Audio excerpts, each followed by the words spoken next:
আরে দাঁড়ান দাঁড়ান, একটা মজার খুশির সংবাদ শুনে যান, নিশ্চয় আপনি অনেক খুশি হবেন। হযরতে জিবরাইল ইব্রাহিম নবীকে বলে, হে ইব্রাহিম নবী, আমি যেখানে যেতে পারি আপনি কিন্তু সেখানে যেতে পারবেন না। আপনার ক্ষমতা হচ্ছে সপ্তম আকাশ, আর আমি জিবরাইলের ক্ষমতা হচ্ছে সিদরাতুল মুনতাহা।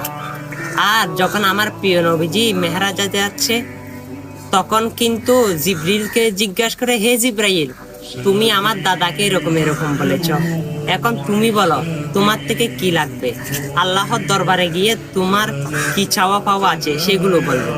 তখন জিব্রাইল বলতেছে, হে ইয়া রাসূলুল্লাহ, আমি তো সিদরাতুল মুনতাহা পর্যন্ত যেতে পারি, আপনি কতটুক যেতে পারেন? তখন আমার রসুল বলে, আমি আল্লাহর সাথে দিদারে যেতে পারি। সুবহানাল্লাহ। আর জিব্রাইল যদি সিদরাতুল মুনতাহার উপরে যায়, তার 600 নূরের ডানা কিন্তু জ্বলে পুড়ে সারকার হয়ে যাবে। কিন্তু আমার রসুল যখন জিব্রাইলকে বলে, হে জিব্রাইল, তুমি কি চাও? কঠিন হাসরের দিনে 30,000 বছরের রাস্তা যখন অতিক্রম করবেন, সবাই ফুলসিরাতের ফুল ছিঁড়ে ছিঁড়ে পড়ে যাবে।